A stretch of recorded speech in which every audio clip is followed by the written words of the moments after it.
17वीं सदी का इंग्लैंड, शहर लंदन, जहां एक मिठाई बिका करती थी जिसे लोग बड़े चाव से खाते थे। ये मिठाई थोड़ी सॉफ्ट और चिपचिपी होती थी, तो बेचने वालों ने साफ सफाई और हाथ चिपचिपा ना हो जाए इसलिए एक जुगाड़ निकाला। इसे एक पतली सी स्टिक के ऊपरी सिरे पर चिपका दिया जाता था, जिससे लोग आसानी से हाथ में स्टिक पकड़ते और ऊपर लगी मिठाई का मजा लेते। धीरे धीरे ये मिठाई अमेरिका पहुंच गई। जो क्रेज लंदन में था वही अमेरिका में भी बन गया। फिर आया 1880 का दशक। अमेरिका के एक शहर न्यू हेवन में एक जनाब थे जिनका नाम था जॉर्ज स्मिथ। उनकी नजर इस मिठाई पर पड़ी और जॉर्ज को लगा कि ये तो कैंडी बेचने का क्रेजी स्टाइल है। जॉर्ज की एक कंपनी थी जिसका नाम था ब्रैडली स्मिथ। उसने तय किया कि उसकी कंपनी भी ऐसी चॉकलेट बनाएगी। सोचने लगा कि इसका नाम क्या रखा जाए। जॉर्ज को एक रेस का घोड़ा बहुत पसंद था। उस घोड़े का नाम था लॉलीपॉप। उसी घोड़े के नाम पर उसने चॉकलेट का नाम लॉलीपॉप्स रख दिया। इस नाम का पेटेंट कराने के लिए जॉर्ज ने 1908 में आवेदन किया। पूरे 23 साल लगे, तब जाकर 1931 में उसे चॉकलेट का नाम लॉलीपॉप्स रखने का राइट मिला। और उसी साल ब्रैडली स्मिथ कंपनी ने लॉलीपॉप्स चॉकलेट बेचनी शुरू कर दी। लंदन से निकला विचार अमेरिका में आकर नाम हासिल करता है, ब्रांड बनता है, फिर भारत तक आता है, जहां लॉलीपॉप्स लॉलीपॉप हो गया, जो बच्चे बच्चे की जुबान का दोस्त बना। स्वाद का ये जादू जब भारत पहुंचा तो खाने की चीज भर नहीं रहा, बल्कि भाषा में घुसपैठ कर गया। उपमा बन गया। टोपीबाजों की टोपीबाजी पर लोग चटाक से कहने लगे कि फलाने ने तुम्हें लॉलीपॉप पकड़ा दिया है। ये परिस्थितियों के लिए इस्तेमाल की जाने वाली उपमा भर रहा। लेकिन साल 2008 जब आया तब ये एक अलग ही शक्ल धारण किए दिखता है। टोपीबाजी की उपमा का रंग रूप ही बदल गया, क्योंकि राज्य बिहार के जिला आरा में एक नए नवेले गायक ने गाया, तू लगावेलू जब लिपस्टिक जिला टॉप लागेलू, कमरिया करे लपालप लॉलीपॉप लागेलू। नए नवेले गायक अब पुराने धुरंधर बन चुके हैं, इतने बड़े कि उनके बूते पर नए रियलिटी शोज बनते हैं और उसी जॉनर के स्थापित शो जिसके होस्ट सलमान खान है को चुनौती दे डालते हैं। तो किस्सा के इस एपिसोड में आज बात होगी मशहूर भोजपुरी सिंगर और एक्टर पवन सिंह की। पवन सिंह, जिन्हें उनके फैंस पावर स्टार कहते हैं। पवन सिंह जो शक्ति के स्रोत की नई परिभाषा गढ़ते हुए कहते हैं, पावर अहिजा से शुरू होला, अहिजा खत्म हो जाला। कहानी उस पवन सिंह की जो बताने से नहीं चूकते कि प्रखंड हो या जिला बबुआने से हिला, और उसी बबुआने के बूते सत्ताधारी पार्टी बीजेपी को बिहार में कायदे से हिला देते हैं। एक नजर पवन सिंह के शुरुआती करियर पर भी मारेंगे कि कैसे अजीत सिंह का भतीजा भोजपुरी का पावर स्टार बना। लॉलीपॉप गाना बनने की कहानी भी बताएंगे जिसने पवन को पवन सिंह बना दिया। खेसारी लाल यादव से उनकी राइवलरी के किस्से भी सुनाएंगे। क्या वजह है कि दोनों एक दूसरे से सिर लड़ाए रहते हैं? क्या पवन सिंह अपनी जाति के घमंड में खेसारी से दुश्मनी पाले बैठे हैं, या खेसारी का स्टारडम उन्हें इनसिक्योर करता है? क्या यह दुश्मनी अक्षरा सिंह की वजह से है? क्या पवन सिंह की वजह से ही प्रभुनाथ सिंह के भतीजे सुधीर सिंह ने खेसारी को मारने की धमकी दी थी? नमस्कार, मैं हूं भूपेंद्र सोनी और आप देख रहे हैं खबर गांव, और ये किस्सा है पवन सिंह का।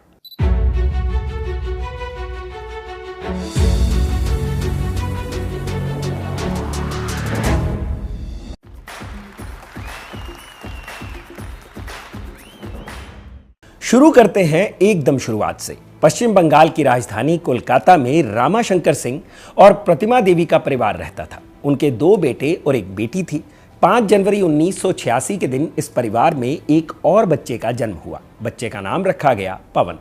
पवन के एक चाचा थे अजीत सिंह। वो बिहार के आरा जिले में रहते थे और गाना बजाना करते थे। एक बार घूमने के लिए अपने बड़े भाई के पास कोलकाता गए। वहीं आस पड़ोस के लोगों ने बताया कि आपके गुण पवन में आ गए हैं। वो भी दिन भर गुनगुनाते रहता है। लोग बाग उससे जब तब गाना सुनते रहते हैं। बदले में कभी पैसा तो कभी मिठाई देते हैं। अजीत सिंह ने यह सुना और पवन के लिए प्लान तैयार कर लिया। उसे अपने साथ आरा ले आए, जहां पवन आरा के हरिजी हाता में 400 रुपए के किराए वाले कमरे में चाचा अजीत सिंह के साथ रहने लगे। उस वक्त पवन की उम्र महज 6 साल की थी। वहीं स्कूल में दाखिला हो गया, लेकिन स्कूल से ज्यादा वक्त अपने चाचा के साथ रत जगहों में बीतता था। अजीत सिंह कार्यक्रम करने जाते तो मंडली में पवन सिंह भी शामिल रहते। कार्यक्रमों में सब लोग गा बजा लेते थे। फिर देर रात एक गाना पवन भी गाते थे, छोटा बच्चा गले में मिठास। एकदम क्यूट कॉकटेल, लोग खूब पसंद करते। हौसला अफजाई के लिए इनाम वगैरह भी मिलता रहता था। किस्सा है कि हर कार्यक्रम में पवन की बारी देर से ही आती थी, तो जैसे ही रात चढ़नी शुरू हो पवन को नींद आने लगती। वो सो जाया करते। फिर उनके चाचा मुंह पर पानी छिड़क कर उठाते और स्टेज पर लाते थे। ये सिलसिला कुछ बरस यूं ही चलता रहा। साल 1992 में इस सिलसिले का एक सिरा पहुंचा डाल्टनगंज, जो अब मोदी नगर है, पलामू जिले में पड़ता है। तब पलामू बिहार का ही हिस्सा था। साल 2000 में बिहार का विभाजन हुआ, झारखंड बना, तो पलामू भी झारखंड का हिस्सा हो गया। तो डाल्टनगंज में एक कार्यक्रम का आयोजन हुआ। गवनई का जिम्मा मिला था अजीत सिंह को। वो अपनी पूरी मंडली के साथ पहुंचे। पवन भी उनके साथ में ही थे। रात 12 बजे तक मुख्य कलाकारों ने गाना गाया। फिर पवन को बुलाया गया। पवन आए और मुन्ना सिंह का एक गाना गाने लगे। गाना था छोड़ द पुलिसिया की नौकरी, घरे आजा राजा जी। पवन अपने कई इंटरव्यूज में कह चुके हैं कि वो बचपन से ही मुन्ना सिंह को सुनते थे, उन्हीं के गाने गाते रहते थे। डाल्टनगंज वाले कार्यक्रम में भी उन्होंने यही किया। लोगों को इतना पसंद आया कि एक के बाद एक पवन ने कई गाने सुनाए। अव्वल तो ये एक आम सा कार्यक्रम ही था जो पवन अपने चाचा अजीत सिंह के साथ करते आ रहे थे, लेकिन ये कार्यक्रम खास बना साल 1997 में, जब उनके घर वही आदमी आया जिसने डाल्टनगंज वाले कार्यक्रम में पूरा साउंड सिस्टम लगाया था। उस व्यक्ति ने अजीत सिंह को बताया कि उस दिन कार्यक्रम में पवन ने जो गाना गाया था उसे उसने रिकॉर्ड कर लिया था, जिसे उसने एक सीडी में डाल दिया और अब तक उन गानों की 4000 सीडी बिक चुकी हैं। लोग बहुत पसंद कर रहे हैं। तो एक साथी दुकानदार ने आइडिया दिया कि भाई जब लोग इतना पसंद कर ही रहे हैं तो इस बच्चे से गाना गवाकर रिलीज क्यों नहीं करते। इस विचार के साथ एक गाना लिखा गया जिसके लिए अजीत सिंह और पवन सिंह ने मिलकर म्यूजिक बनाया। पवन सिंह ने गाना गाया और यह गाना रिलीज हुआ। गाने के बोल थे, खुली गैली हमसे अब ना लजाली ओढ़निया वाली, संगनी चाट छोला खाली ओढ़निया वाली। यह पवन का पहला गाना था। गाना आया, बजा, जिला जवार में लोग पवन सिंह के नाम से रूबरू हो गए। ये भोजपुरी इंडस्ट्री में मनोज तिवारी और रवि किशन का दौर था। फिल्में हो या गाने, खासकर मनोज तिवारी का नाम ही हर जगह बिक रहा था।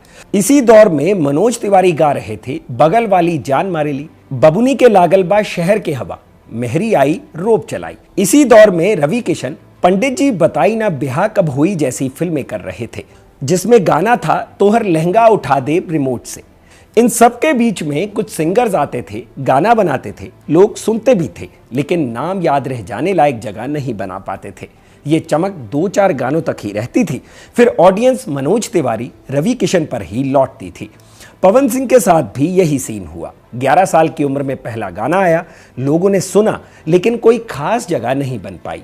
इसके बाद भी पवन सिंह के गाने आते रहे, लोग सुनते भी रहे, लेकिन वो जस्ट अनदर सिंगर बने रहे। इंडस्ट्री में उनके पांव जम नहीं पाए। हालांकि पवन सिंह की किस्मत आगे चलकर 360 डिग्री टर्न लेने वाली थी।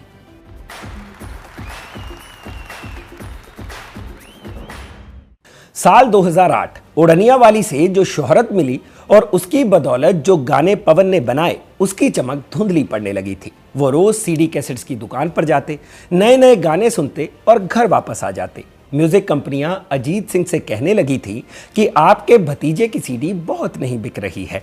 टेंशन बढ़ने लगी कि एक हाइप के साथ शुरू हुआ करियर घुटने टेकने लगा है। फिर एक दिन वो काम हुआ जिसे कलाकार आमद कहते हैं। एक धुन पवन ने सुनी, उन्होंने चट से म्यूजिक कंपोजर विनय विनायक को फोन किया। बोले कि भैया एक धुन है, इस पर कुछ हैवी म्यूजिक बनाइए, कुछ ऐसा क्रिएट कीजिए जो आज तक भोजपुरी संगीत में कभी ना हुआ हो। विनय विनायक ने म्यूजिक कंपोज किया। फिर जाहिद अख्तर नाम के लिरिसिस्ट राइटर को बुलाया गया।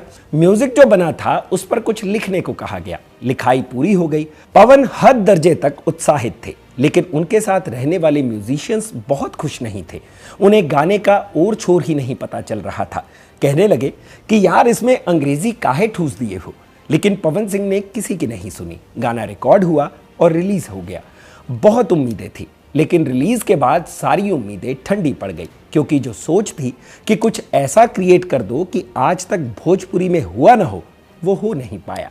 जैसे उनके बाकी गाने चलते थे वैसे ही ये गाना भी परफॉर्म कर रहा था। सब शांत पड़ गए और आगे कुछ करने की तैयारी में लग गए। लेकिन जिस गाने को भूलकर सब आगे बढ़ने की कोशिश कर रहे थे, उसकी यात्रा शुरू हुई 6 महीने बाद। सीडी की डिमांड अचानक बढ़ने लगी। जहां तहां शादियों में, ऑर्केस्ट्रा में उस गाने की धुन लोगों के सर चढ़कर बजने लगी। लोगों की जुबान पर चढ़ गया। जब लगावेलू तू लिपस्टिक ही लेला आरा डिस्ट्रिक्ट, जिला टॉप लागेलू, कमरिया करे लपालप, लॉलीपॉप लागेलू। इस गाने ने पवन को रातों रात पवन सिंह बना दिया, भोजपुरी का नया सुपरस्टार। यह तय हो गया कि मनोज तिवारी, रवि किशन से लोग अब आगे बढ़ जाएंगे और जिस तक पहुंचेंगे वो पवन सिंह ही है। लॉलीपॉप वो गाना बना जिसके जरिए भोजपुरी एक बड़ी गैर भोजपुरी भाषी आबादी तक पहुंची। कितने ही ऐसे लोग मिल जाएंगे जो बताते हैं कि उन्होंने पहला भोजपुरी गाना जो सुना वो लॉलीपॉप ही था। उसका एक उदाहरण मैं भी हूं। पंजाब में उस वक्त ऑर्केस्ट्रा पर अगर हरियाणवी गानों के बाद कोई गाना बजता था वो पवन सिंह का लॉलीपॉप गाना ही था, और यही वो पहला भोजपुरी गाना था जो मेरे जैसे कई पंजाबियों ने सुना होगा। खैर, लौटते हैं कहानी पर। वो कहते हैं ना कि अचार जितना पुराना होता है चटकारापन उतना ही बढ़ जाता है। लॉलीपॉप गाने के साथ भी यही हुआ। ये गाना जैसे जैसे पुराना होता गया तैसे तैसे कल्ट बनता गया। बिहार और पूर्वांचल से बाहर निकलकर ये गाना ना सिर्फ भारत के अलग अलग शहरों में बजा बल्कि विदेश में पब और डीजे नाइट्स में भी बजा और लोग इस गाने पर झूमते दिखे। आज से 6 साल पहले की बात है।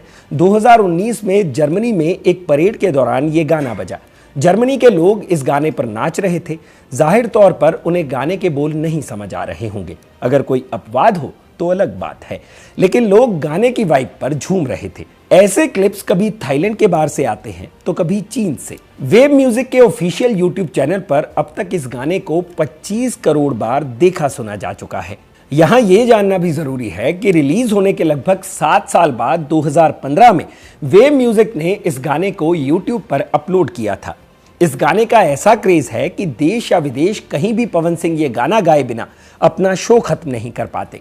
कपिल शर्मा शो में जब भोजपुरी गानों की बात होती है तब भी लॉलीपॉप का ही जिक्र आता है। देखा जाए तो ये गाना पवन सिंह के स्टारडम की इमारत की सबसे पहली और सबसे बड़ी ईंट है, और जैसे ही ये ईंट जुड़ी उनकी गाड़ी दौड़ पड़ी। एक के बाद एक फिल्में आने लगी जिनमें वो हीरो बने।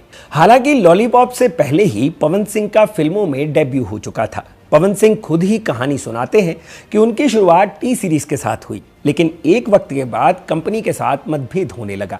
पहला विवाद पैसे को लेकर हुआ। वो चाहते थे कि कंपनी कॉन्ट्रैक्ट फीस बढ़ाए, लेकिन कंपनी इस पर राजी नहीं थी। दूसरा विवाद हुआ गानों को लेकर। पवन सिंह चाहते थे कि वो सीजनल गाने भी बनाए, जैसे होली आने पर होली के गाने, नवरात्रि में देवी गीत, छठ पूजा के वक्त छठ गीत, लेकिन कंपनी को सीजनल गानों में बहुत रुचि नहीं थी। तो इन दो मुद्दों को लेकर राहें अलग हो गई। टी सीरीज के बाद पवन सिंह की जुगलबंदी हुई वेव म्यूजिक के साथ। लॉलीपॉप गाना भी इसी कंपनी के साथ आया था। खैर, वेव के साथ कॉन्ट्रैक्ट होने पर उन्होंने भोजपुरी में फिल्म बनाने की बात कही। कंपनी को लगा कि पवन आने वाले दिनों में सितारा बनने वाले हैं, तो ये एक ठीक ठाक बिजनेस आइडिया भी था। इसी आइडिया के साथ कंपनी आगे बढ़ी और फिल्म बनी रंगीली चुनरिया तोहरा नाम के। 2004 में यह फिल्म रिलीज हुई। पवन सिंह अब बतौर अभिनेता भी भोजपुरी फिल्म इंडस्ट्री में एंट्री ले चुके थे। आगे बढ़ेंगे, लेकिन इस फिल्म के बारे में कुछ कमाल की ट्रिविया देख लीजिए। इस फिल्म में पवन सिंह के साथ जो एक्टर्स थे उनमें एक संजय मिश्रा भी थे। फिल्म के अंत में क्रेडिट्स देखेंगे तो पता चलेगा कि हिंदी फिल्म इंडस्ट्री के जो लेजेंड सिंगर्स हैं उन्होंने इस फिल्म में गाना गाया। नाम देखिए: उदित नारायण, सुरेश वाडेकर, पामेला जैन, रूप कुमार राठौर, कैलाश खेर।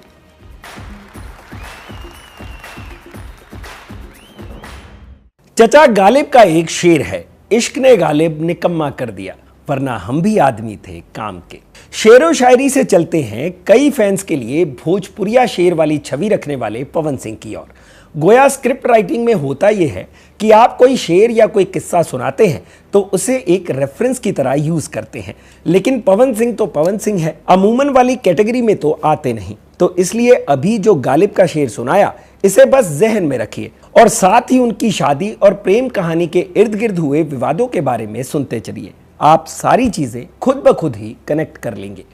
चलते हैं साल 2014 में, भारत के इतिहास में दर्ज होने वाला साल। भारत के राजनीतिक और सामाजिक बदलाव की कहानी जब भी लिखी जाएगी तो प्री 2014 और पोस्ट 2014 के रूप में लिखी जाएगी। देश की राजनीति बदली, समाज बदलना शुरू हुआ। एक बदलाव पवन सिंह की जिंदगी में भी हुआ। पवन भोजपुरी फिल्म इंडस्ट्री में स्थापित हो चुके थे। एक लोअर मिडिल क्लास परिवार का लड़का अपने टैलेंट के बूते पर स्टार बन चुका था। लाइफ सेटल, परिवार खुश। जिस बैकग्राउंड से वो आते हैं वहां किसी लड़के के नाम के साथ सेटल वर्ड जुड़ते ही शादी होना पक्का। पवन सिंह के साथ भी यही हुआ। मीडिया रिपोर्ट्स बताती हैं कि तब पवन अपने बड़े भाई की साली नीलम सिंह से प्रेम करते थे। नीलम का दूसरा नाम प्रिया था। दोनों का अफेयर चल रहा था तो दोनों परिवारों ने तय किया कि क्यों ना शादी कर दी जाए। 1 दिसंबर 2014 को पवन और नीलम की शादी हो गई। गाजे बाजे के साथ ब्याह हुआ। खुशी का माहौल था। मेहंदी का रंग चटक था और जब यह रंग कुछ कुछ हाथों पर बचा हुआ था तभी आ गई 8 मार्च 2015 की तारीख। राज्य महाराष्ट्र, शहर मुंबई, इलाका अंधेरी। एवरशाइन कॉम्प्लेक्स नाम की एक बिल्डिंग जहां पवन सिंह अपने परिवार के साथ रहा करते थे। 8 मार्च को वो कुछ काम से बाहर थे। घर पर सिर्फ नीलम, उनकी बहन, बहन का पति और बेटा था। रोज की तरह उस सुबह जब इन लोगों की आंखें खुली तो पता चला कि नीलम ने अपनी जिंदगी खत्म कर ली है। घर में मौजूद लोगों ने पवन सिंह और पुलिस को फोन किया। पुलिस घर पर पहुंची, पंखे से लटकती बॉडी को नीचे उतारा। उसके बाद अंबोली पुलिस स्टेशन के सीनियर इंस्पेक्टर रमेश खड़तारे ने बयान दिया। प्रिया को तड़के करीब 3 बजे उनकी बहन ने फंदे से लटकता हुआ पाया। प्रिया के इस आत्मघाती कदम उठाने का कारण अभी स्पष्ट नहीं है। उनके परिवार का कहना है कि उनमें डिप्रेशन के कोई लक्षण नहीं दिखे।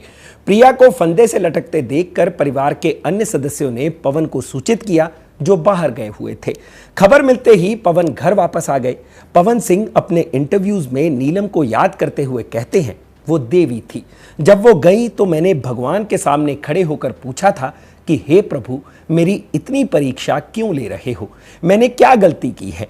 मीडिया रिपोर्ट्स में जब तक ये खबरें छपी कि नीलम डिप्रेशन में थी क्योंकि पवन सिंह फिल्मों और गानों की वजह से बहुत व्यस्त रहते थे और टाइम स्पेंड नहीं करते थे। हालांकि इन बातों को लेकर कभी कोई पुख्ता जानकारी नहीं आई। एक जानकारी 3 साल बाद साल 2018 में आई। मीडिया में खबरें छपी कि पवन सिंह उत्तर प्रदेश के बलिया जिले की रहने वाली एक लड़की से शादी करने वाले हैं। खबर पर मुहर भी लग गई। पवन और बलिया की रहने वाली ज्योति सिंह ने शादी कर ली। पवन सिंह के फैंस को लगने लगा कि उनके सुपरस्टार का घर बस गया है, लेकिन 2022 में दोबारा एक बम फूटा। ज्योति सिंह ने पति पवन और ससुराल वालों पर कई गंभीर आरोप लगाते हुए मुकदमा दर्ज करा दिया। बलिया सिटी पुलिस स्टेशन पर ज्योति ने ससुराल वालों के खिलाफ मुकदमा दर्ज करा दिया। ज्योति ने मुकदमे में आरोपों की झड़ी सी लगा दी। क्या क्या आरोप लगे, एक एक कर जान लेते हैं। पहला आरोप, मेंटल हैरेसमेंट। ज्योति का आरोप है कि शादी के कुछ समय बाद ही पवन, उनकी मां प्रतिमा देवी और उनकी बहन ने उन्हें प्रताड़ित करना शुरू कर दिया। आरोप है कि ये सभी लोग ज्योति को उसके रूप रंग को लेकर ताना कसते थे। दूसरा आरोप, demand of money. Jyoti Singh ने आरोप लगाया कि पवन सिंह की मां ने उसके मामा से मिले लगभग 50 लाख रुपए ले लिए। तीसरा आरोप, डिमांड ऑफ अ मर्सिडीज। आरोप है कि पवन सिंह और उनके परिवार ने ज्योति से मर्सिडीज कार की मांग की और इसके लिए परेशान किया। चौथा आरोप, अबॉर्शन। ज्योति का कहना है कि गर्भावस्था के दौरान उसे कुछ दवा दी गई जिससे उसका गर्भपात हो गया। उसने ससुराल वालों पर गर्भपात के लिए दबाव डालने का आरोप लगाया। पांचवा आरोप, इंस्टिगेशन टू कमिट सुसाइड। आरोप है कि उत्पीड़न, दुर्व्यवहार और दबाव के कारण ज्योति को आत्महत्या करने के लिए उकसाया गया।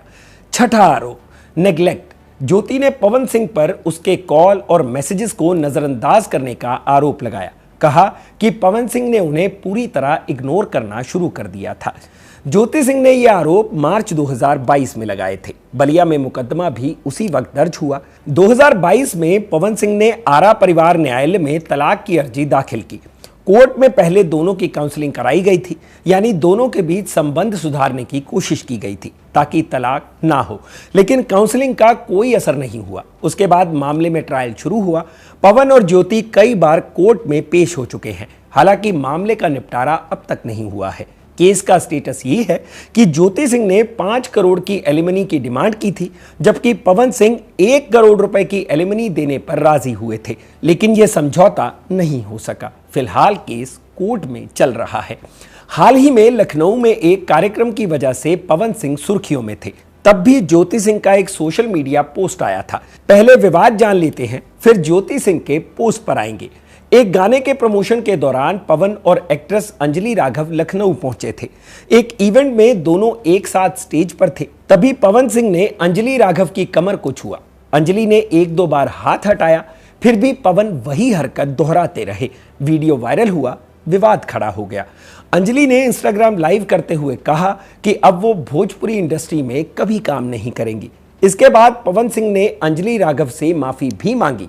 इस विवाद के बाद ज्योति ने पवन के साथ की एक तस्वीर इंस्टा पर शेयर करते हुए लिखा, दुनिया का कौन सा बड़ा पाप मैंने किया है जिसकी इतनी बड़ी सजा मुझे दी जा रही है। मेरे माँ बाप की इज्जत से खेलने का काम किया जा रहा है। जब मैं आपके लायक नहीं हूं या नहीं थी तो आपने जैसे पहले मुझसे दूरी बनाई थी, आप मुझे वहीं छोड़ देते। मुझे झूठा आश्वासन देकर अपने लोकसभा चुनाव में अपने साथ लाकर आज जीवन की उस चोटी पर खड़ा किए हैं कि मुझे आत्मदाह के सिवा कुछ नहीं सूझ रहा है।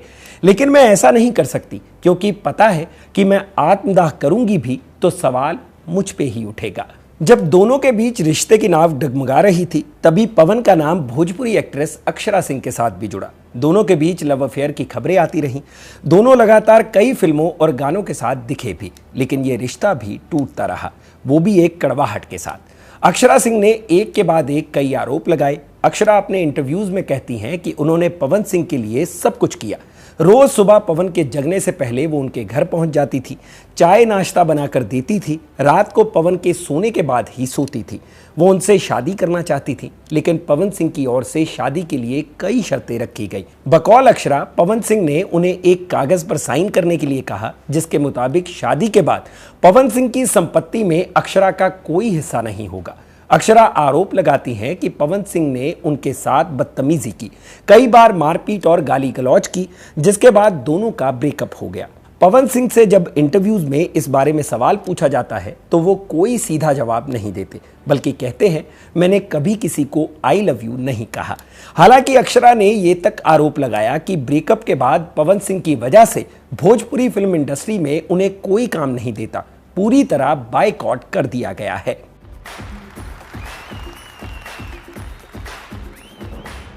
शोबिज की दुनिया अतरंगी होती है। यहाँ कंट्रोवर्सी कुछ लोगों को किल करती है तो कुछ को और कामयाब बना देती है। वो अंग्रेजी में कहते हैं ना, bad PR is also PR. Pawan Singh के केस में यही लागू होता है। लव अफेयर, शादी को लेकर विवाद, स्टेज पर विवादित बयान या फेसबुक इंस्टा लाइव के दौरान किसी को धमकी देना, इन सब वजहों से वो विवादों में तो रहते हैं, लेकिन यूट्यूब पर कोई भी गाना आए वो ट्रेंडिंग में ही रहता है। पवन सिंह की ऑडियंस पर इन विवादों का असर नहीं पड़ता, उल्टे वो इसे अल्फा मेल वाले किरदार की तरह देखते हैं और प्राउड फील करते हैं। उसी किरदार का हिस्सा है स्टेज शो के दौरान दिखने वाला रॉनेस। कभी स्टेज शो के दौरान पवन सिंह किसी को हड़काते दिखते हैं कि नाम के आगे जी लगाकर बात करो, पवन क्या होता है, पवन सिंह कहो। तो कभी शक्ति के स्रोत पर व्याख्यान देने लगते हैं। एक स्टेज शो की रील तो भयानक वायरल है जिसमें पवन सिंह कहते हैं पावर खत्म ना हुई, मेरे भाई सभी नाम दिए हैं पावर स्टार। पावर एहिजे से शुरू होला, एहिजे से खत्म हुई, पावर दूसर केहू कहां से ले ली। यूट्यूब पर स्टेज शोज के वीडियो देखिए तो पता चलता है कि पवन सिंह की फैन फॉलोइंग कितनी है। ठकम ठेल भीड़, उस भीड़ के सामने उनका हीरो होता है, एक ऐसा हीरो जिसे समाज की मोरालिटी की कोई परवाह नहीं है। उसका कंठ खुला हुआ है जिस पर कोई ढक्कन नहीं है, कोई पर्देदारी नहीं है। एक सर्टेन बैकग्राउंड और कंडीशनिंग के साथ आने वाली ऑडियंस जो करना चाहती है उसका हीरो स्टेज पर खड़े होकर कर रहा होता है, बिना ये सोचे कि कोई मिसोजिनिस्ट कहेगा या कुछ और। वो अपने साथ दर्जन भर एक्ट्रेस लेकर खड़ा होता है, जो मन में आए माइक से बोलता है, जो जी करे करता है, डबल मीनिंग गाना गाकर सिंगल मीनिंग बात भी कहता है।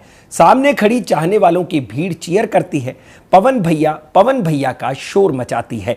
वही पवन भैया स्टेज पर मोनिका मिश्रा नाम की एक्ट्रेस के कंधे पर हाथ रखकर ऑडियंस से पूछते हैं कि हमार इनकर जोड़ी ठीक लगता। मोनिका मिश्रा उस वक्त दोनों हाथ बांधे ठिठके हुए चुपचाप खड़ी रहती हैं, कुछ बोलती नहीं है। सामने से लोग पवन सिंह के सवाल का जवाब हाँ में देते हैं। उस ऑडियंस के लिए वो एक ऐसा सुपरस्टार है जो स्टेज पर पालथी मारकर बैठ जाता है, हारमोनियम बजाने लगता है, गजल गाता है, हंगामा है क्यों बरपा थोड़ी सी जो पीली है। उसी चाहने वालों की भीड़ में कभी कभी शरारती लोग भी आ जाते हैं जो पवन सिंह पर ढेला चला देते हैं, तो पवन सिंह भयानक वायरल होने वाला रील मोमेंट क्रिएट कर देते हैं। वो उस मौके पर कहते हैं ये इतनी भीड़ में इतने मेरे चाहने वाले आए हैं, ये कौन मेरा दुश्मन आया है। तुम्हारे अंदर अगर पावर है ना तो मेरे सामने आकर दिखा दे। इंटरनेट पर पवन सिंह की ऐसी रील्स की पूरी खदान है। हजारों मोमेंट्स, हजारों रील्स। एल्गोरिदम में पवन सिंह का नाम इस कदर घुसा हुआ है कि आप उनके कंटेंट के कस्टमर हों या ना हो, उनके रील्स आपकी फीड में जरूर आ जाएंगे। कभी आप उसे नापसंद करते होंगे, कभी पसंद करते होंगे, कभी आपको फनी लगता होगा, लगे चाहे जो, लेकिन पवन सिंह के नाम पर इंगेज जरूर होते हैं। इसी एंगेजमेंट की देन है कि पवन सिंह राइज एंड फॉल नाम के रियलिटी शो में दिखे, जिसे अशनीर ग्रोवर होस्ट कर रहे हैं। अव्वल तो यह शो सलमान खान के साथ अशनीर की खींचतान का नतीजा है। याद कीजिए, अशनीर को एक बार सलमान खान ने बिग बॉस पर बुलाया था, फिर उन्हें टाइट करके भेजा था। उसके बाद ये राइज एंड फॉल नाम का शो बना, जिसमें युजवेंद्र चाहल की ex wife Dhanashree, comedian Kiku Sharda, Udit Narayan के बेटे आदित्य नारायण और भी कई सोशल मीडिया इन्फ्लुएंसर्स और आर्टिस्ट शामिल हैं। पवन सिंह भी इस शो का हिस्सा थे। अब वो शो से बाहर हो चुके हैं। शो एकदम बिग बॉस के ही फॉर्मेट का है, लेकिन ये पवन सिंह के स्टारडम की ही देन है कि नया नवेला शो बना जिसने बिग बॉस को टक्कर दे दी। अशनीर ग्रोवर ने तो शो में यह दावा किया कि वो टीआरपी के मामले में नंबर 1 है, यानी सबसे ज्यादा उनका शो देखा जा रहा है। यानी सलमान खान के शो को उनका शो पीछे छोड़ चुका है। सलमान के शो की एक ब्रांडिंग है, सालों से एक तैयार ऑडियंस है। जितने दिन Pawan Singh rise and fall show का हिस्सा थे, इंस्टाग्राम पर उनके ही रील्स पसरे रहे। जब शो से चले गए हैं तब भी उनकी ही रील्स वायरल हैं। किसी रील में वो धनश्री को बता रहे हैं कि तुम साड़ी पहनकर बिंदी लगाओगी तो बहुत सुंदर लगोगी, तो कभी कह रहे हैं कि मेरे जीवन में कोई था जिससे तुम 75% मिलती जुलती हो। और फिर एक एपिसोड में पवन सिंह एलानिया तौर पर बताते हैं कि उनकी कीमत क्या है। पवन सिंह एक कंटेस्टेंट को समझाते हैं, तुम 5 घंटे भी चिल्लाओगे ना और 30 सेकंड चुप होकर भी पवन सिंह दिखेगा ना, तो उन 30 सेकंड्स की टीआरपी ज्यादा आएगी। पवन सिंह का यह स्टेटमेंट बताता है कि वो अपने स्टारडम और अपनी डिमांड से पूरी तरह अवेयर है। इस अवेयरनेस से ही निकलती है एक स्ट्रेटजी, म्यूजिक को लेकर एक नायाब रणनीति। पवन सिंह ये बात बखूबी जानते हैं कि वो आज जहां पहुंचे हैं वहां पहुंचने की शुरुआत गाने से ही हुई थी। वही जड़ है, इसलिए जड़ को नहीं छोड़ना है। तमाम फिल्में और शोज करने के बावजूद वो लगातार गाने रिलीज करते हैं, फिल्मिया गानों से इतर एल्बम बनाते हैं। हर तीज त्योहार पर पवन सिंह का नया गाना मार्केट में होता है और अलग अलग कार्यक्रमों में साउंड बॉक्स पर बज रहा होता है। म्यूजिक स्ट्रेटजी और सोशल मीडिया एल्गोरिदम की ही देन है कि बॉलीवुड में भी पवन सिंह की पूछ बड़ी है। स्त्री 2 में उनका गाना काटी रात मैंने खेतों में तू आई नहीं कितना बड़ा हिट रहा था, ये बताने की जरूरत नहीं है। लेकिन पवन सिंह का दमखम पता चलता है फिल्म मेकर के एक स्टेटमेंट से। स्त्री 2 के मेकर्स का बयान है कि पवन सिंह के गाने की वजह से उनकी फिल्म को हाइप मिला, जिसकी वजह से फिल्म ब्लॉकबस्टर साबित हुई। इसके बाद पवन सिंह ने विक्की और विद्या का वो वाला वीडियो फिल्म में चुम्मा गाना गाया। हालांकि हिंदी फिल्मों में गाना गाने वाले पवन सिंह पहले सिंगर नहीं हैं। उनसे पहले मनोज तिवारी ये काम कर चुके हैं और पीछे जाएं तो 90s में शारदा सिन्हा ने भी सलमान खान की फिल्म हम आपके हैं कौन में गाना गाया था। हालांकि अब ये ट्रेंड ज्यादा विजिबल है क्योंकि पवन सिंह के बाद अब खेसारी लाल यादव भी बॉलीवुड फिल्म में गाना गा रहे हैं। 2 अक्टूबर 2025 को वरुण धवन और जानवी कपूर की फिल्म सनी संस्कारी की तुलसी कुमारी रिलीज होने वाली है। इस फिल्म में खेसारी लाल यादव ने पनवाड़ी गाना गाया है। गाना YouTube पर आ चुका है। गाना खूब सुना जा रहा है। बॉलीवुड में भोजपुरी की डिमांड बढ़ी हुई है, खासकर 2 कलाकारों की वजह से, पवन सिंह और खेसारी लाल यादव।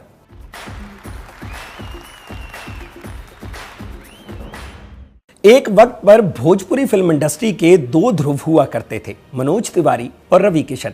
आज वो 2 ध्रुव हैं, पवन सिंह और खेसारी लाल यादव। 2014 में आई प्रतिज्ञा 2 में पवन और खेसारी पहली और आखिरी बार एक साथ देखे गए थे। फिल्म को भोजपुरी दर्शकों के बीच सराहना मिली, लेकिन इस फिल्म में पवन सिंह के मुकाबले खेसारी लाल यादव की चर्चा कुछ ज्यादा हुई।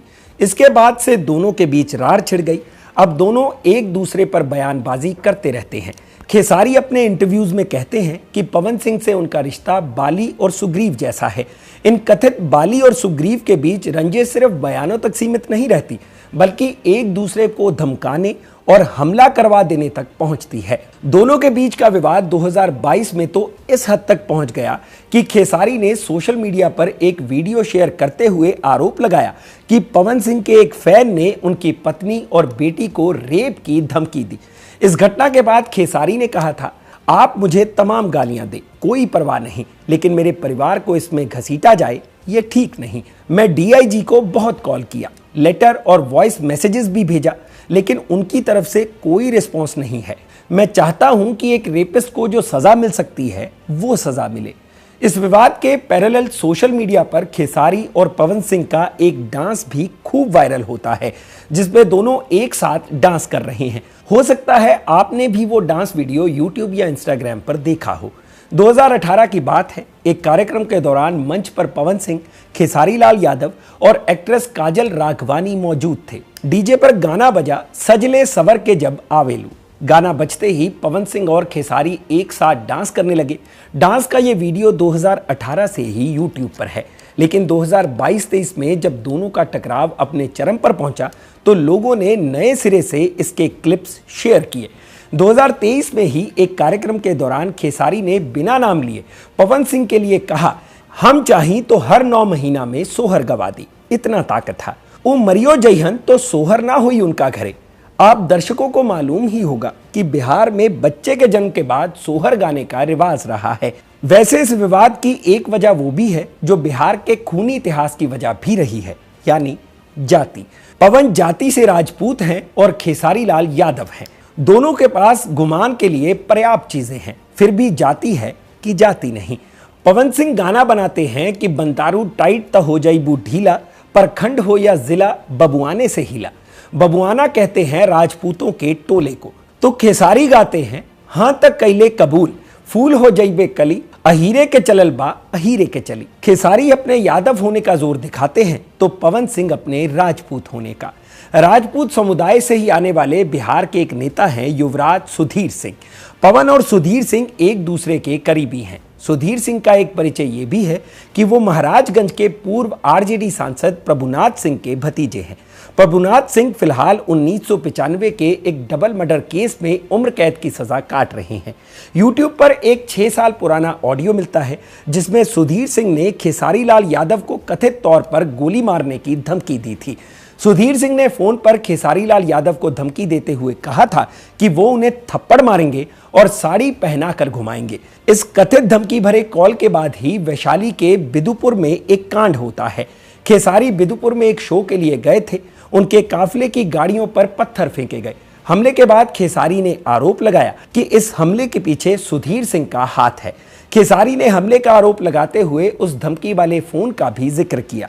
दूसरी ओर सुधीर सिंह ने खेसारी के आरोपों को तब खारिज किया और कहा कि सियासी तौर पर उनकी लड़ाई खेसारी लाल यादव से नहीं है, बल्कि खेसारी भोजपुरी गानों और फिल्मों में जो अश्लीलता फैला रहे हैं वो उसके खिलाफ है। लेकिन कहने वाले कहते हैं कि सुधीर सिंह की दुश्मनी पवन सिंह के साथ उनकी दोस्ती से निकली है। आरोप लगते हैं कि पवन सिंह की ही वजह से खेसारी को धमकाया गया, उन पर हमला तक हुआ और खुद को बचाने के लिए खेसारी बिहार के पूर्व मुख्यमंत्री लालू प्रसाद यादव और उनके बेटे तेजस्वी यादव की शरण लेते रहे। दिलचस्प है कि पवन सिंह ये जोर सिर्फ खेसारी को नहीं दिखाते, बल्कि केंद्र और बिहार की सत्ताधारी पार्टी भाजपा को भी दिखा चुके हैं।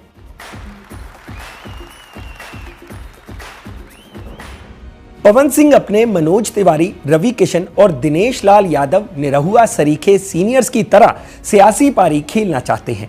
उनकी पूरी कोशिश है कि वो अपने इन तीनों साथियों की तरह ही भगवामयी हो जाएं। 2 बार मौका भी बना, लेकिन कहावत है कि हाथ को आया मुंह ना लगा। यही हर बार पवन सिंह के साथ हो जाता है। कम से कम पिछले 2 चुनावों की कहानी तो यही रही। साल 2019 की कहानी सुनिए। दिल्ली में होली का एक कार्यक्रम चल रहा था। कार्यक्रम खत्म हुआ तो उन्हें एक आमंत्रण मिला। बुलावा भाजपा मुख्यालय से था। पवन सिंह रंगीन हुए ही पार्टी कार्यालय चले गए। एक कमरे में बुलाया गया। पार्टी के कुछ सीनियर नेता पहले से ही मौजूद थे। उनकी चुनावी दिलचस्पी को लेकर बातें हुई। फिर नेताओं ने बताया कि पार्टी इस बार लोकसभा चुनाव में आपको पश्चिम बंगाल की हावड़ा सीट से चुनाव लड़ाने का सोच रही है। पवन सिंह ने हामी भर दी। पवन सिंह आश्वस्त थे कि टिकट मिलेगा। पार्टी की ओर से कॉन्फर्मेशन मिला, लेकिन जिस दिन टिकट अनाउंस हुआ पवन सिंह का रंग उतर गया। पार्टी ने हावड़ा सीट से रंतीदेव सेन गुप्ता को टिकट दे दिया। पवन को मिला आश्वासन, अगली बार मौका मिलेगा। अगला मौका बना साल 2024 में। बीजेपी ने फिर पवन सिंह को बुलावा भेजा। फिर उसी पश्चिम बंगाल की बात छिड़ी। इस बार सीट थी आसनसोल की, जहां से तृणमूल कांग्रेस के शत्रुघ्न सिन्हा चुनाव लड़ते हैं। पवन सिंह ने आसनसोल के लिए भी हामी भर दी। पार्टी ने टिकट अनाउंस कर दिया, लेकिन टिकट अनाउंस होते ही बवाल मच गया। बंगाल की महिलाओं को लेकर बनाए उनके गानों पर सवाल उठने लगे। मुद्दा बना कि पवन सिंह बंगाल की महिलाओं का सम्मान नहीं करते और बीजेपी उन्हें ही चुनाव लड़ा रही है। फिर क्या, कुछ करीबी लोगों का फोन गया, कहा गया कि आप खुद ही टिकट वापस कर लीजिए, पार्टी टिकट छीनना नहीं चाहती। एक तरह हाथ हींट कर टिकट वापस ले लिया गया। लेकिन पवन सिंह 2024 में 2019 रिपीट होते नहीं देखना चाहते थे, तो उन्होंने इसे फिल्मी प्लॉट में तब्दील कर दिया। बिहार की काराकाट लोकसभा सीट से निर्दलीय चुनाव लड़ने का ऐलान कर दिया। चुनाव हुआ, पवन सिंह तो नहीं जीते, लेकिन काराकाट में एनडीए के उम्मीदवार उपेंद्र कुशवाहा को भी नहीं जीतने दिया। पवन सिंह की बगावत का असर सिर्फ एक सीट पर नहीं दिखा, बल्कि आरा से मोदी सरकार में मंत्री रह चुके आर.के. सिंह भी चुनाव हार गए। पवन सिंह अपने इंटरव्यूज में कहते हैं कि उन्हें अपनी हार का कोई दुख नहीं, बल्कि वो बहुत खुश हैं। पवन सिंह इलेक्टोरली तो पब्लिक के रिप्रेजेंटेटिव नहीं बन पाए, लेकिन सोशली और माइंडसेट के लिहाज से वो एग्जैक्ट उस सोसाइटी के रिप्रेजेंटेटिव हैं जो उनकी ऑडियंस है, जो उन्हें पावर स्टार कहती है और ये कहने का कॉन्फिडेंस देती है कि पावर यहीं से शुरू होता है, यहीं खत्म हो जाएगा, कोई और पावर कैसे ले लेगा। लेकिन हीरो को याद रखना चाहिए फिल्म मकबूल का वो डायलॉग, शक्ति का संतुलन बना रहना चाहिए, आग के लिए पानी का डर जरूरी है। आगे ऐसी हरकतें करते हुए पवन सिंह को पानी का ख्याल रखना चाहिए, पानी जो आंख में होता है। स्टेज पर साथी महिला कलाकार के शरीर को छूना, किसी महिला कलाकार को पकड़ लेना, गानों में मनोरंजन के नाम पर फूहड़ता परोसना, ये करने से पहले पवन सिंह सोच सकते हैं कि उन्हें अब इस तरह के चीप ट्रिक्स की जरूरत नहीं है। वो जिस मुकाम पर है वहां पहुंचने के बाद भोजपुरी में शानदार और साफ सुथरा काम भी कर सकते हैं, बशर्ते कि पवन सिंह को पहले यह समझ आए कि तहरा गहिर ढोरी में बियर डार दही टाइप गाने फूहड़ होते हैं। तो ये था पवन सिंह का पूरा किस्सा। आपकी पवन सिंह को लेकर क्या राय है, हमें कमेंट सेक्शन में जरूर बताएं। उनका स्टारडम, उनके गाने, फिल्में और स्टेज शो, इन सब पर आप क्या सोचते हैं वो भी बताएं। क्या आप भी पवन सिंह के फैन हैं या उन्हें पसंद करते हैं? जब आप हाँ में हो तो बताइएगा अपना फेवरेट गाना या फिल्म। किस्सा का ये एपिसोड लिखा था मेरे साथी आकाश कुमार ने और इसे कैमरा के पीछे रिकॉर्ड किया है मेरे साथी इरशाद ने। किस्सा के इस एपिसोड को प्रोड्यूस करने में और भी कई साथियों का योगदान रहता है, तो उनके नाम आप स्क्रीन पर देख सकते हैं। बाकी इस गले के लिए मैं माफ़ी चाहूँगा। कोशिश करूँगा कि अगली बार गला और तर कर आप तक आया जाए और तबीयत ठीक हो। मुझे इजाज़त दीजिए। मैं हूँ भूपेंद्र सोनी।